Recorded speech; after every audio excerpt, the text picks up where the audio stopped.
Après 10 ans de prison en Malaisie, la Française Béatrice Sauvin, libérée la nuit dernière, elle avait toujours clamé son innocence dans une affaire de drogue.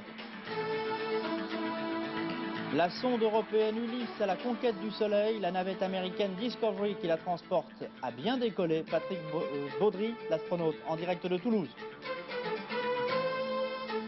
Les Occidentaux fuient le Rwanda, les troubles militaires se sont calmés ce soir dans le pays africain. Premier témoignage recueilli à Paris. Enfin un espoir français qui confirme, Fabrice Santoro, 17 ans, en finale demain du tournoi de tennis de Toulouse. Bonsoir, le mot du jour, c'est incontestablement le mot émotion. Émotion d'abord à Monaco pour les obsèques de Stefano Casiraghi, le mari de la princesse Caroline de Monaco. Douleur et recueillement, Laurence Piquet. La douleur et le chagrin. La princesse Caroline au bras de son père, dernier hommage à Stefano Casiraghi. Dans la cathédrale Saint-Pierre de Monaco, plus d'1 millier de personnes étaient venues assister aux obsèques. Une messe célébrée par Monseigneur Sardou qui baptisa les 3 enfants du couple. Cérémonie émouvante qui dura près d'1 heure.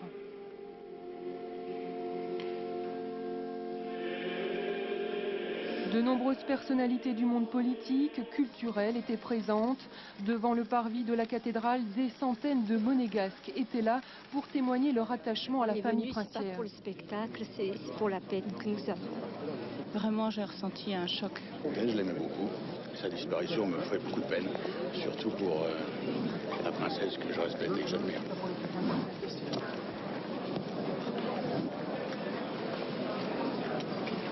Où repose le père du prince régnier, le prince Pierre. Ultime adieu, loin de la foule. Image, symbole, enfin, ces fleurs jetées sur les lieux de l'accident d'offshore. C'est ici que Stefano Casiraghi trouva la mort. Il avait 30 ans.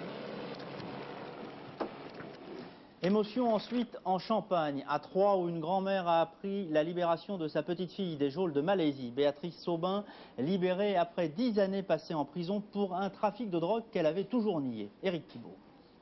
À 30 ans, Béatrice Sauvin retrouve la liberté. Cette jeune femme vient de passer 10 ans dans une cellule de la prison de Kayang en Malaisie.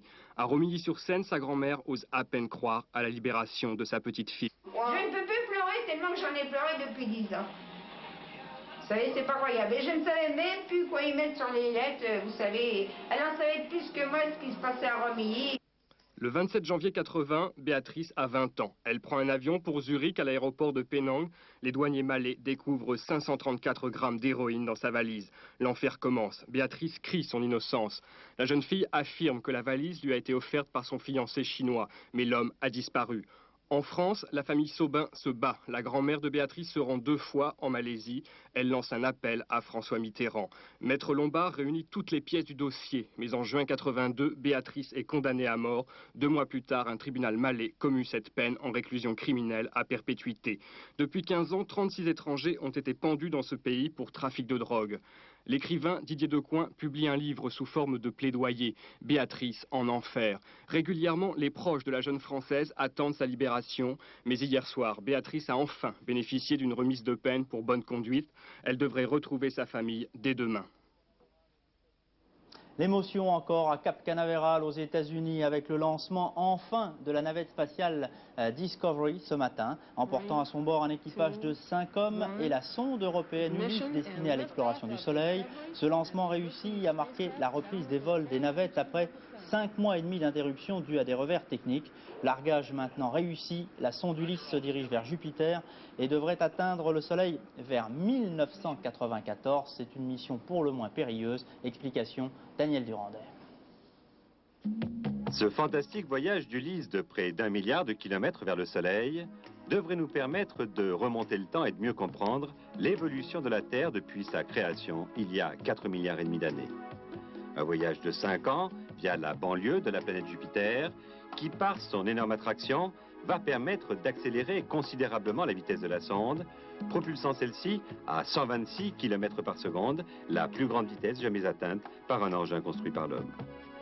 La sonde interplanétaire va alors sortir du plan équatorial du Soleil pour en survoler successivement les 2 pôles, nous faisant ainsi découvrir pour la première fois le Soleil dans sa 3e dimension. Le pari des scientifiques qui ont imaginé cette mission Ulysse, c'est que cette 3e dimension détient les secrets du Soleil. Les taches noires, l'énorme champ magnétique, l'inversion périodique des pôles et les cycles solaires qui ont mystérieusement une durée fixe de 11 ans, des phénomènes qui, on le sait, ont une influence certaine sur l'évolution climatique de notre planète, mais dont on ignore encore aujourd'hui les causes.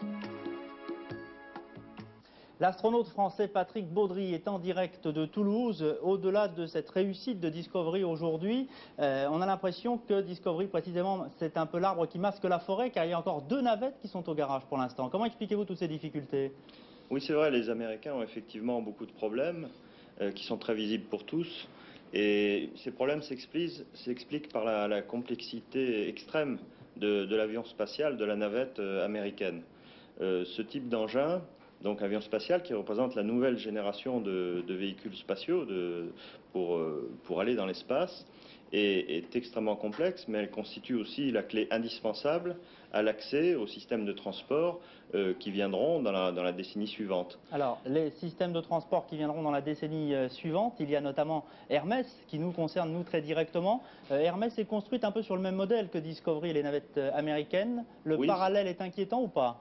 C'est vrai, Hermès est également un avion spatial, mais Hermès est doté d'un système de sauvegarde, c'est-à-dire que, fort de l'expérience malheureuse des Américains, bien sûr, on a voulu compenser les risques qui sont pris au décollage par ce type d'engin, et donc Hermès sera équipé d'un système de sauvegarde qui permettra à l'équipage de s'éjecter de l'avion en cas de problème important, bien sûr, jusqu'à une altitude très élevée, jusqu'à Mach 3.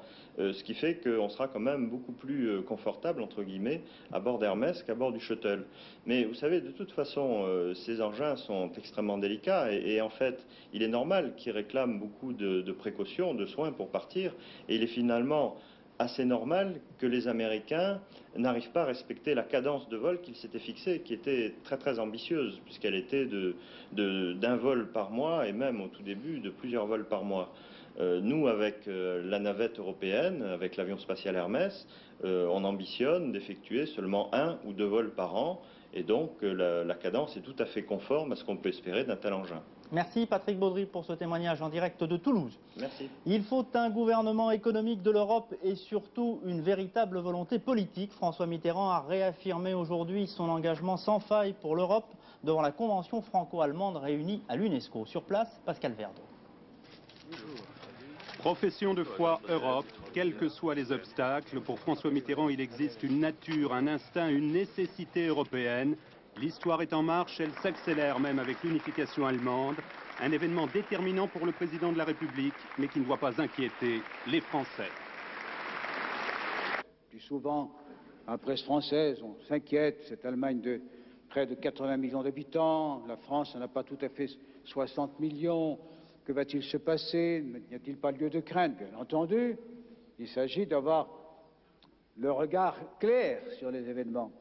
Je crois que c'est en s'inscrivant dans la même démarche historique, en prenant part au même ensemble, en développant la même politique de l'Europe, que l'Allemagne et la France pourront se livrer paisiblement aux compétitions commerciales, économiques, de toutes sortes. La compétition des talents, des envergures, des ambitions, moi je les trouve justifiées et je les trouve non seulement naturelles, mais souhaitables. Appel du pied aux industriels français. Venez travailler chez nous, avait dit ce matin le ministre allemand des Affaires étrangères. Décidément, le nouveau défi allemand ressemble étrangement au précédent. À l'étranger, les troubles politico-militaires en Afrique et notamment au Rwanda où la situation semble être redevenue calme ce soir à Kigali, la capitale. Les ressortissants étrangers ont néanmoins décidé de fuir. Le point ce soir, Hélène Rizacher. De violents combats opposent en ce moment même dans le nord du Rwanda les troupes rebelles et les soldats du gouvernement. En revanche, pour l'instant, le calme règne dans la capitale Kigali où le couvre-feu est permanent.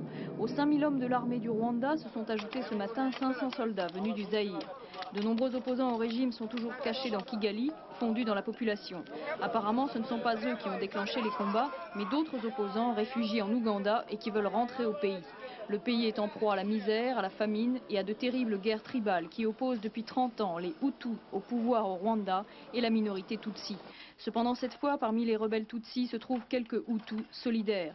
Le président rwandais Juvenal Habyarimana affirme avoir la situation en main, malgré les combats dans le nord, près de la frontière ougandaise. Cependant, les étrangers continuent de fuir. Sous la protection des détachements militaires belges et français, ils organisent leur départ.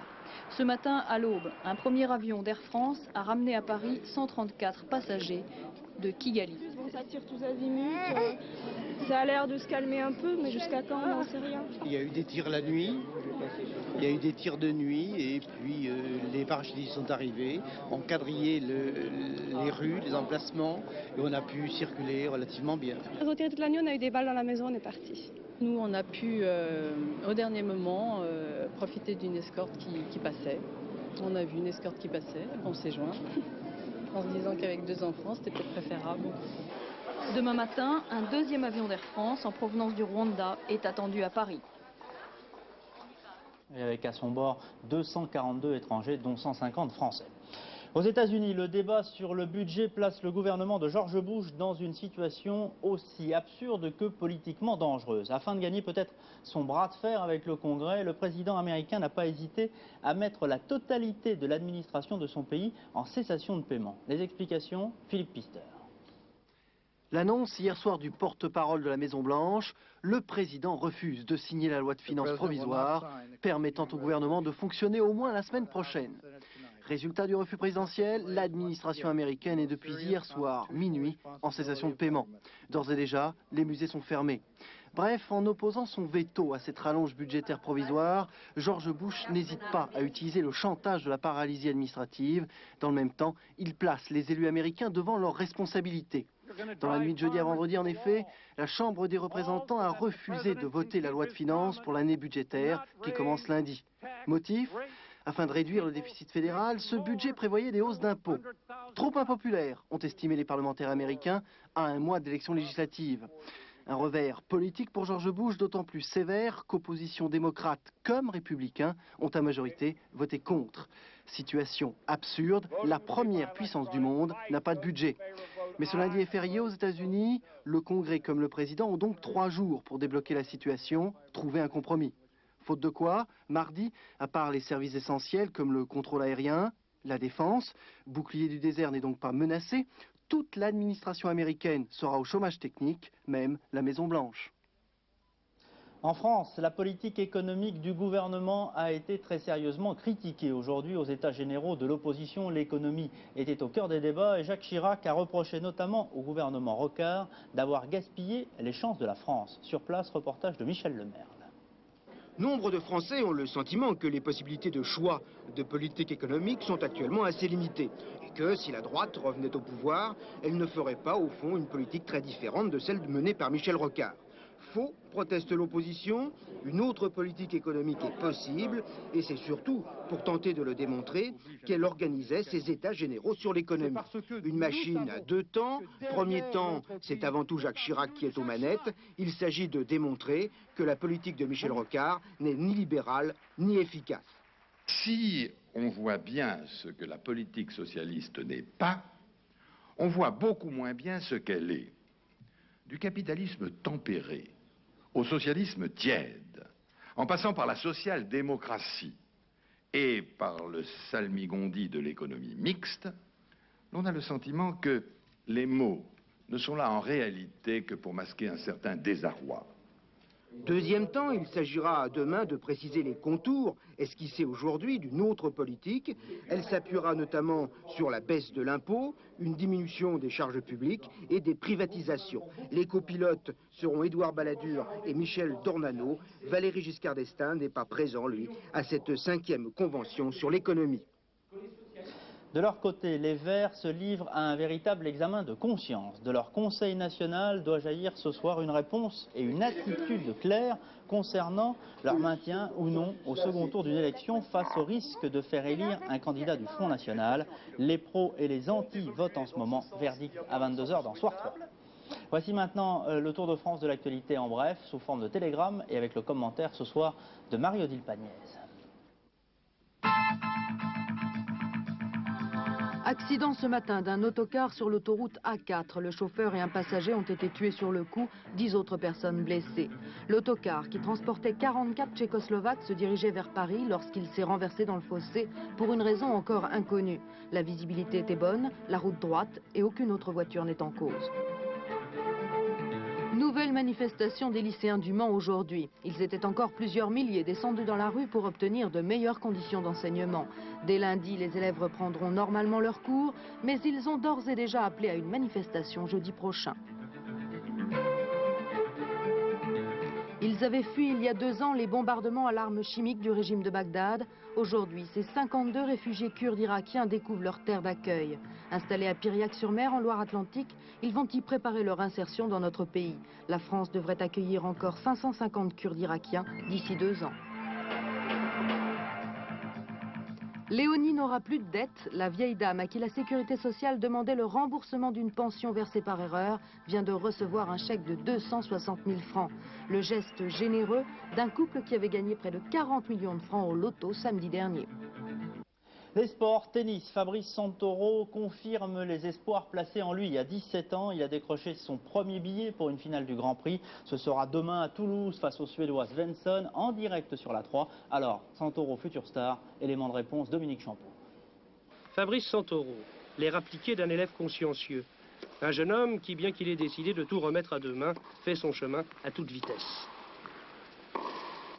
Précis, efficace, obstiné, il a fait un sort aujourd'hui à Ronald Agenor, 30e joueur mondial, dont les prétentions se perdirent trop souvent dans des courses sans fin.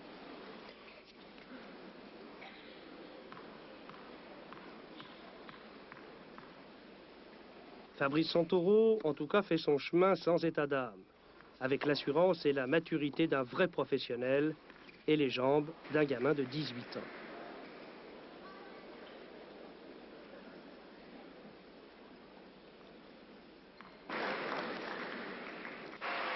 Mené 2 fois dans les 2 manches, il reviendra à chaque fois et s'offrira au terme de 2 heures d'un combat sans relâche, une balle de match qu'il expédie pour la première fois de sa tout jeune carrière en finale d'un tournoi du Grand Prix.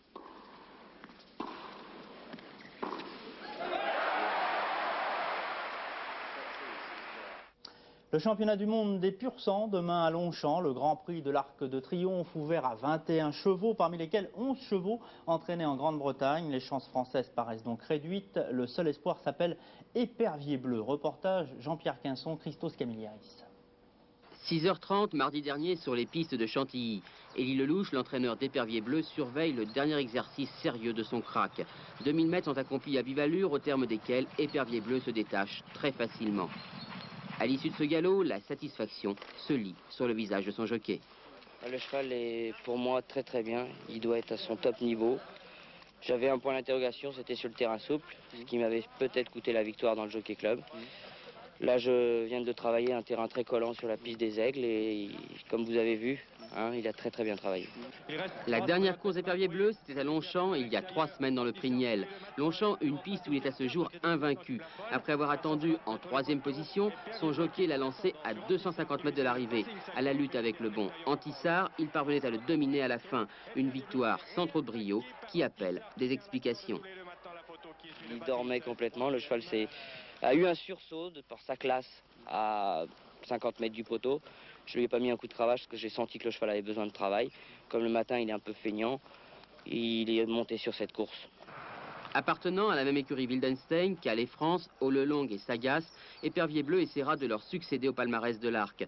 Parviendra-t-il par la même occasion à battre la grande favorite, la pouliche anglaise Salsabil? Réponse demain vers 16h30. Le mondial de l'automobile pour refermer ce journal avec des véhicules de rêve que l'on peut regarder mais pas encore toucher. Il s'agit des prototypes des voitures du 21e siècle. Caroline Sitz.